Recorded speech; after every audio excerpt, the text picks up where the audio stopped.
Olá, boa noite, sejam bem-vindos a mais um episódio do podcast Saúde Pélvica em Foco. Como prometido na semana passada, e cumprido agora, novamente aqui, esse grande parceiro, grande ginecologista com especialidade em ginecologia endócrina, né?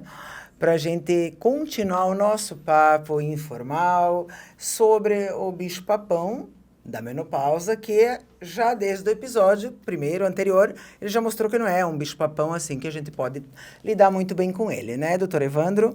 Obrigada de novo por mais essa disponibilidade aqui de estar nos ajudando a levar informações para as mulheres sobre menopausa, e é muito bom conversar com quem entende sobre o assunto. Obrigado, Rubê. Obrigado. Boa tarde, boa noite para quem está assistindo aí. Eu agradeço a oportunidade e vamos lá nesses assuntos tão importantes, né? Que a gente pode levar até com um pouquinho de leveza, mas Com que certeza. são muito importantes para todos aí.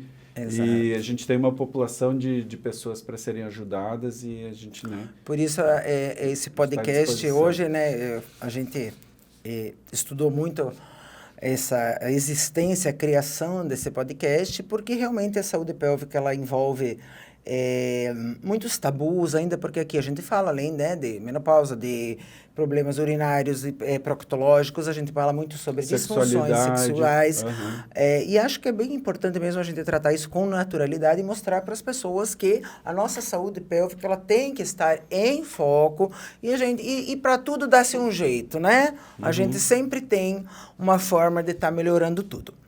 Mas agora, doutor Evandro, voltando então a falar sobre a menopausa, no episódio anterior, eu comentei com você sobre essas pacientes que eu atendo após os 60, que não fizeram a reposição hormonal, porque na época foram nos ginecologistas que literalmente assustam elas.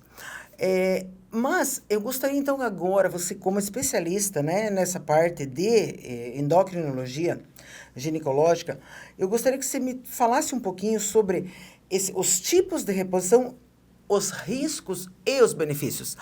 É realmente muito assustador, como elas falam, pode realmente dar câncer. Eu queria que você colocasse para mim essa visão sua de ginecologista endócrino. Quando a paciente chega no consultório, a gente sempre quer fazer uma revolução, né? Com a paciente, com a vida da paciente, a gente sempre quer melhorar muito, mas a gente tem que também ver que, às vezes, os passos eles têm que ser dados de uma forma mais regular e um passinho de cada vez. Certo. Então, as pacientes, por exemplo, tem 60 anos, está com ressecamento vaginal importante, tem muitos sintomas, já passou da janela de oportunidade, que Sim. né, hoje a gente está vendo melhor sobre isso, avaliando cada caso, mas assim, o que é importante é minimizar o risco e trazer o maior benefício para essa paciente. Será que é o tratamento de reposição hormonal mesmo? Será que a gente pode fazer com fitoterápico? A paciente está com muito medo, a gente precisa esclarecer melhor. Porque o estradiol ele é um hormônio que ele faz vasodilatação. Como ele aumenta os níveis de óxido nítrico, então assim, as artérias, elas têm uma complacência maior. Se é uma paciente que já está com 60 anos, tem placa de ateromatose na carótida, e a gente dá estradiol para essa paciente, ela pode ter um risco que supera muito o benefício dela. Mas se ela tivesse ido lá aos 50? Seria menos risco, mas essa paciente de 60, ela fazendo uma avaliação cardiológica, fazendo um ecodoppler de carótida, ela sendo avaliada por um cardiologista de forma completa, ela também teria uma indicação de fazer a reposição hormonal, talvez começar com uma dose menor, e essa paciente ter uma chance ainda. A gente sempre acha que todo mundo tem uma chance. Mesmo que melhore ali um pouco a qualidade de vida, né? Que não seja, claro, aquele benefício integral, mas assim, principalmente falando como fisioterapeuta, nosso papel na vida, né, das pessoas é melhorar a qualidade de vida. Então, e dar esperança para as pessoas. E dar esperança, exatamente. Então ainda existe essa possibilidade, dependendo antes desse dessa reposição, esse acompanhamento, então, com todos esses profissionais para Com certeza. avaliar os riscos, certo? Com certeza, porque a gente sempre trabalha de forma multidisciplinar, a gente precisa dos outros. Eu claro. preciso de um cardiologista, eu preciso de um educador físico, uma nutricionista, uma fisioterapeuta. Eu preciso que essa equipe esteja trabalhando junto em prol do paciente. Inteirado, né? Todo mundo em prol, exatamente, quem sai ganhando são eles, porque quando a gente trata em conjunto, a gente discute, cada um dá uma ideia, cada um faz o seu papel e realmente a qualidade de vida melhora, né? Porque como você falou na perspectiva de vida hoje em dia, né? A gente morre muito mais velho do que antigamente, então sozinho ninguém ia conseguir devolver para esse paciente depois dos 50 até os 80, vamos supor, né? São 30 anos. Né? Então, eu acho que todo mundo junto a gente consegue realmente melhorar essa qualidade de vida delas. E tem pacientes de 70 anos fazendo reposição hormonal e estão muito bem. Eu tenho também. Nossa, eu tenho pacientes de 70, 72 que fazem desde os 50, desde que entraram na menopausa e estão muito bem. Realmente não dá nem para olhar para elas e achar que elas têm a idade que têm. Elas pensam como uma mulher de 50, elas têm um corpo melhor, elas têm uma proatividade melhor, elas têm uma vida sexual super ativa, bem diferente de quem realmente acabou sendo boicotada, se boicotando e não fazendo, ou realmente pessoas que não podem, né? A gente sabe que existem, claro que os casos que casos realmente... que não podem. Não tem como, né? Mas agora eu queria falar então com você sobre, falando em reposição hormonal, o que é realmente esse hormônio bioidêntico? Como é que é essa reposição? Qual que é a diferença de outro hormônio? Os hormônios bioidênticos, eles são... a molécula desses hormônios é muito similar ao que o próprio corpo produz. Então, a gente está falando do estradiol, 17-beta-estradiol. A molécula é muito, muito similar. Então, é diferente de usar, por exemplo, um estrogênio sintético, ou de usar uma progestina, que não é uma progesterona. Então, moléculas que o corpo nunca reconheceu, nunca produziu. E a gente usa os hormônios bioidênticos, só para dar exemplos, estradiol, estriol, progesterona, prasterona, testosterona. Esses hormônios, eles administrados por via transdérmica, eles são diferentes de administrar hormônios sintéticos por via oral, porque o metabolismo também modifica quando é usado por via transdérmica. Tá. A gente não vai achar que mudou a via é a mesma coisa. Não, mudou a via muda muita coisa em relação aos benefícios e riscos do paciente. Então, isso hoje, atualmente, a gente tem propostas de tratamento e tecnologia suficiente para beneficiar as pacientes que antigamente a gente não tinha. Há 20, 30 anos não tínhamos. Com o bioidêntico. Com os bioidênticos por via transdérmica. Tá. E como que é visto, então, no mundo ali da ginecologia endócrina, da endocrinologia, como é visto esse hormônio bioidêntico? Assim, ele ainda tem resistência? Hoje ele é uma coisa muito indicada? As pessoas são muito adeptas? Ou aí existe uma briguinha entre o bioidêntico e como é que a gente chama? O sintético. O sintético. Isso ainda existe. Isso sou eu mesmo que quero saber. Ainda existe isso, mas a gente tem que proporcionar sempre o que eu acho que é o melhor para o paciente. Exatamente. Então, a próxima pergunta seria, o que faz você selecionar para uma paciente um bioidêntico e um sintético? Então, pronto, agora você já estava respondendo. O sintético a gente evita, e por via oral também evita, mas não que a paciente não se beneficie. Se a gente tem uma paciente usando estradiol via oral e ela está muito bem, às vezes é melhor não mexer, fazer um acompanhamento dessa paciente, explicar para ela que existem outras opções, mas talvez não mexer, porque existe paciente para todos os tipos de tratamento. Sim, com certeza. Ou por adesivo, ou por gel transdérmico, ou por via oral, porque a progesterona dada por via oral, ela tem um outro mecanismo de ação, que é por via vaginal ou por gel. Então, cada caso é um caso... Como a gente fala sempre, não é receita de bolo. Não é receita de bolo. E o metabolismo dos estrogênios, ele é muito importante, e voltando nessa questão do metabolismo, porque a paciente precisa ter a função hepática normal, ela precisa ter o intestino funcionando bem, ela precisa ter uma função renal normal para fazer todas as 3 fases do fígado, de detoxificação, de hidroxilação, metilação, excreção. Certo. Então precisa tudo estar funcionando muito bem. Isso que a gente quer sempre potencializar com exercício físico, com dieta. Por isso que não é uma balela que a gente está falando. Certo. Não, exercício físico é tratamento, o intestino bom é pilar de saúde, tudo isso aí é tudo, né? importante. Na verdade, não adianta você estar péssima e ali fazer reposição hormonal. Ainda você vai fazer reposição, vai se sentir melhor, vai. Porém, você está cheio de coisas aí que você poderia estar se sentindo muito melhor se tivessem em melhores condições, que foi aquilo que você falou, né? Agora. E a gente precisa desmistificar também, Rúbia, a questão de que a pessoa vai lá, vai sair com uma receita mágica que vai transformar a vida da pessoa. Sim, claro. Porque a gente tem a gente tem pontos na nossa vida que a gente tem que mudar. E essa transformação, às vezes, é tão grande para algumas pacientes que elas acham impossível. Mas é um passo de cada vez, um degrauzinho, né? Eu sempre digo. Então, dieta, nunca fui na nutricionista. Poxa, tem que ir na nutricionista, pelo menos, ter uma orientação, porque todo mundo acha que se alimenta bem, né? Eu não preciso. Mas todo mundo precisa. Todo mundo pode melhorar em algum ponto. Com certeza. Certo, então, doutor Evandro, agora eu vou fazer uma pergunta meio polêmica, mas eu acho que na verdade, a maior preocupação das mulheres, curiosidade, em saber essa bendita dessa relação da reposição hormonal / câncer. A minha pergunta, então, eu vou fazer umas 3 perguntas em uma, né? Como você não está na menopausa, teu cérebro vai lembrar, diferente do meu. Quando que realmente a paciente não pode fazer reposição hormonal? Histórico familiar, se ela teve câncer, a árvore genealógica dela, se foi lá no tataravó que teve o câncer? Essa é uma pergunta.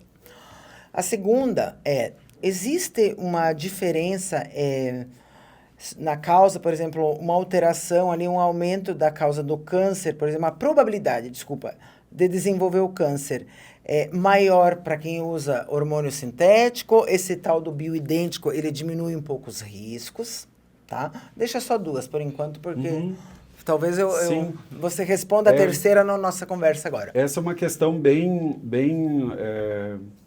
é bem importante, Sim. Claro, e tem que ser falado, tem que ser falado, porque as pacientes precisam saber, né? Os hormônios bioidênticos, os últimos estudos mostram que a gente tem uma segurança muito maior. Então, em alguns casos que antes não se usava, a gente pode lançar a mão em doses. Claro que sempre timing é saber o momento certo de fazer uso, sempre fazer um rastreamento dessa paciente, né? O paciente adequado, as doses adequadas. Então, se a gente faz isso aí, a gente minimiza muito o risco da paciente.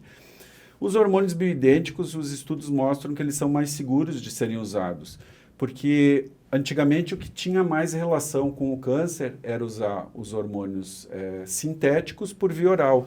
E isso, assim, hormônio sintético, estrógeno conjugado com acetato de medroxiprogesterona, ou seja, os dois eram sintéticos. Então, o estrógeno conjugado era feito de urina de água prenha. A gente fala isso aí, as pessoas se assustam, mas era. Quando que um ser humano produziu isso? Nunca, né? E as progestinas, elas têm muita relação. Os estudos mostram que as progestinas têm relação com o câncer. A gente não usa progestina. Na grande maioria dos casos, a gente não usa. A gente usa progesterona, ou não usa. Mas, quando a gente faz isso, a gente minimiza esse risco de câncer das pacientes. Então, a gente tem assim, em 2002 teve o WHI que fez esse estudo com as mulheres, que disse que aumentava o risco, mas essas mulheres estavam usando hormônios sintéticos. Aí foi publicado outro estudo em 2003 também, que associava o uso de Premarin com Provera ou Tibolona com risco aumentado de câncer. Em 2007... o New England publicou que os médicos não prescreviam mais hormônio por causa desses grandes estudos que que fizeram essa correlação. Certo. Mas hoje muitos trabalhos identificam que as pacientes melhoram muito com os hormônios bioidênticos por via transdérmica e que elas têm todos os benefícios com risco diminuído. Certo. Então, atualmente não é o que a gente faz, o que se fazia há 30 anos. Tá, entendi. Agora, muitos aspectos da saúde da paciente têm que ser analisados. Certo. Então, um paciente que tem risco aumentado, por exemplo. Como é que vocês qualificam esse risco? Tá. Paciente teve, por exemplo, a mãe com 48 anos com câncer de mama. Que câncer de mama era esse? Ele era hormônio, ele tinha receptores para hormônio, se a gente fizer uma correlação, a paciente tem um risco maior pelo fato de ter a mãe. Como que é isso? Às vezes a gente lança a mão de uma avaliação com um mastologista também, mesmo, mas é uma decisão sempre compartilhada. Mesmo porque, né, agora você falou essa história, por exemplo, a mãe, você chegou com uma paciente com 50, a mãe dela teve câncer de mama. Tá, então a mãe dela provavelmente, se ela tem 50, se estivesse viva ou se está viva e teve câncer, ela tem talvez 75, 80. A gente sabe que há 30, 40 anos atrás, não existia esse rastreamento, esse negócio de saber que tipo, se era hormonal, se não era. Eu tenho a experiência que eu tenho, a minha nona, por exemplo, até hoje, ela faleceu com 40 e poucos anos, super antigamente, e ninguém sabia se foi um câncer de colo de útero, se que pegou ali o intestino e peritônio, ou se começou no intestino e pegou peritônio. Entendeu? Então, é isso que eu pergunto. Como que nessa paciente de 50 anos não tem como fazer um rastreio ali, porque saber que tipo de câncer que era o da mãe dela há 40 anos atrás? Mas hoje a gente sabe, né? Hoje a gente tem os anatomopatológicos dos resultados dos exames e quando vai para a mastologista, ela sempre vai pedir, solicitar os exames dos familiares. Eu tive uma tia com câncer de mama. Tem o resultado do anatomopatológico? Mas é isso que eu quero te dizer. E se essas tias morreram já e na época nem tinha isso? Daí, faz como? Mas hoje a gente tem essas... Tem essas há técnicas, há muito tempo já se sabe como conduzir e a gente... Tudo é discutido com o paciente. Sim. Tudo é discutido com o paciente, porque...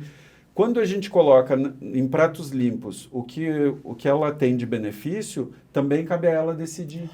Tá, então é isso que eu queria, é isso que eu gostaria de saber. Eu tenho uma visão, assim, bem radical, tá, em relação a essa parte da reposição hormonal, porque eu sou o tipo, todo mundo já me conhece, né? Eu acho que todo mundo que está aqui, os médicos, todo mundo que vem sabe que eu penso assim, eu prefiro 1000 vezes o risco, né, de ter o benefício, do que esse medo de que eu vou ter câncer. Claro, eu não tive câncer ainda, não tive câncer de mama. Eu não sei se hoje, se eu tivesse câncer de mama, se talvez eu não arriscaria, depois de todo o processo, na hora, eu fazer uma reposição, porque eu sou do tipo que prefiro viver 10 anos a menos e bem do que ficar arrastando. Mas por isso que eu faço, e por isso que esse podcast é para conversar realmente de igual para igual com as mulheres, porque cada uma pensa de uma forma. Então, essa minha pergunta para ti foi justamente para esclarecer isso. Existe, então, um risco muito maior da pessoa da paciente ter câncer, desenvolver câncer com a reposição hormonal, se ela teve um risco familiar, ou ela ter tido um câncer, por exemplo, de mama, de colo de útero, passou ali alguns anos, né, e ela fazer reposição hormonal. Rubia, para entender fácil isso aí, é assim. Se a pessoa tem uma célula que já está se proliferando de uma forma alterada, ela fazer uso de hormônio não é bom para ela. Certo. Se ela não tem essas células se proliferando de forma alterada e a gente renova as células todos os dias e a gente tem várias reações metabólicas a cada segundo no nosso corpo, se ela tem um estilo de vida bom e ela faz a reposição hormonal, isso rejuvenesce a pessoa, melhora todos os aspectos da saúde. O estradiol tem 400 funções no corpo da mulher e ela também é um fator de promoção de saúde, não de doença. Certo. Mas Mas assim, o que a gente pode tirar de lição disso? É que a grande maioria das pessoas, mesmo as que acham que tem contraindicação de fazer reposição, elas não têm, na realidade. Quais são as pessoas que não podem? São exceções. A pessoa já tem o câncer de mama, ou a pessoa fez uma avaliação cardíaca e ela tem um risco iminente por ter placas de ateroma, ou ela está na vigência de uma doença hepática descompensada. Aí são casos, mas isso é exceção. Exceção, é exceção, não é o... Por isso a pergunta, então, por isso eu bati tanto nessa tecla, porque assim, nesses 20 e poucos, 25 anos aí que eu trabalho com a fisiopélvica, a saúde da mulher, eu percebi ali uma resistência e um medo que, conforme eu fui estudando, eu não achava aquilo assim tão cabível. Porém, eu não sou médica, sou fisioterapeuta pélvica, embora todo mundo fale que eu sou quase, né, médica. Cuida da saúde como um todo. Então, eu não tenho aquela autonomia assim, eu posso até falar, mas ela não vai acreditar em mim. Então, por isso que eu estou aqui, perguntando essas dúvidas que todas têm, inclusive, embora eu estude, no final das contas, a gente precisa realmente ouvir de quem individualizar cada caso e saber que assim não tem uma resposta definitiva. É para todo mundo ou não é para ninguém. Isso é uma coisa que a gente tem que ter muito cuidado. Porém, e como tu mesmo sabe, a minha consulta é demorada por causa disso. Que a gente vai no fundo das questões mesmo. Pergunta que medicações, por que está usando, o que alterou no corpo, o que fez, os exames todos. A gente não faz nada sem ter todos os exames ali, a gente ter certeza das coisas. Tá, né? agora eu quero te fazer uma pergunta que é uma curiosidade, né? Você já teve alguma paciente que é o risco dela para hormonioterapia? Você deixou bem claro que era altíssimo, que seria muito bom se ela não usasse. E ela falou assim, mas eu quero assumir esse risco, eu quero usar. Você faz essa reposição ou não? Faço. Certo. Faço, e eu tenho uma paciente assim que teve câncer de mama.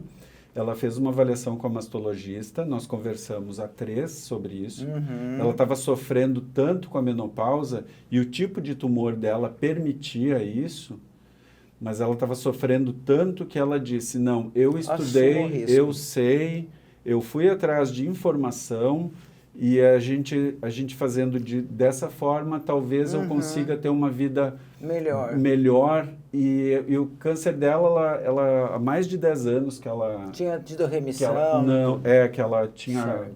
A princípio está em remissão, cura mesmo, e os acompanhamentos todos normais. Então, a gente fez... Mas, assim, é um caso de exceção também, porque isso é uma decisão compartilhada, às vezes é uma decisão tão importante que eu prefiro olhar numa equipe multidisciplinar. Com certeza, não, concordo plenamente. Bom, tem muita coisa, tem um monte de mais coisa sobre a menopausa aí que eu queria te perguntar, mas assim... como o nosso tempo toda vez está sempre acabando, eu queria perguntar para você, porque eu sei que você, né, além dessa tua especialidade, você hoje faz, né, a medicina integrativa, que virou nos últimos tempos uma coisa mais conhecida. A gente tinha pouco conhecimento sobre essa tal da medicina integrativa. Então, você foi o primeiro médico, inclusive, que eu conheci que faz medicina integrativa, né? Que é corpo, mente e hormônios. Então, eu gostaria, assim, que você explicasse para nós o que é a medicina integrativa. Eu acho até, você já falou um pouquinho lá atrás, né? Eu acho que foi no primeiro episódio, né? Sobre essa soroterapia, tudo. Mas aqui é mais detalhado. Eu queria que você me dissesse, assim, rapidamente, porque a gente está... no tempo. O que é a medicina integrativa e como é que você aplica ela no seu consultório? A medicina integrativa eu acho legal, eu acho um termo muito bom, embora tenha críticas a ela, mas eu acho um termo muito bom porque ela vê o ser humano como um todo, o corpo como um todo. Certo. A gente não vê só a parte cardíaca, não vê só a parte óssea, não vê só a parte da estética. A gente vê de tudo. A gente um exemplo prático é como se o nosso corpo fosse uma fábrica, ela tem que estar, todos os setores têm que estar em conformidade, o chefe tem que estar fazendo a sua função, a pessoa que está lá acionando a máquina tem que fazer a sua função, tudo tem que estar trabalhando de forma correta. Sim, entendo. Às vezes a gente tem assim um setor da nossa produção que tem o produto pronto, já está entregue, o outro produto está sendo feito, mas não tem quem distribua, e aí a gente está falando das enzimas, das vitaminas. Então, assim, a gente olhar isso como um todo, eu acho que promove muito mais saúde e a gente previne muito mais as doenças. Sim, a prevenção sempre é a melhor opção, né, que a gente fala. Sim. Então, assim, a gente avalia principalmente o histórico do paciente todo. Estou usando... Essa semana eu atendi uma paciente com depressão. Está usando há quantos anos o remédio? Há 5 anos. Eu disse, por que você iniciou? Por que o médico iniciou para você? O que ele achou?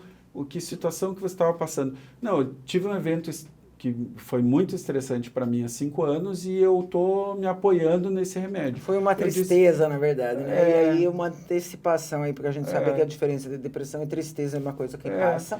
Daí eu só comentei com ela, não gosto de tirar remédio que outros médicos prescrevem, né? Mas eu disse para ela, olha, se a situação não existe mais e tu está se sentindo bem e agora tu vai começar na academia, vai fazer exercício físico de forma quase que diária.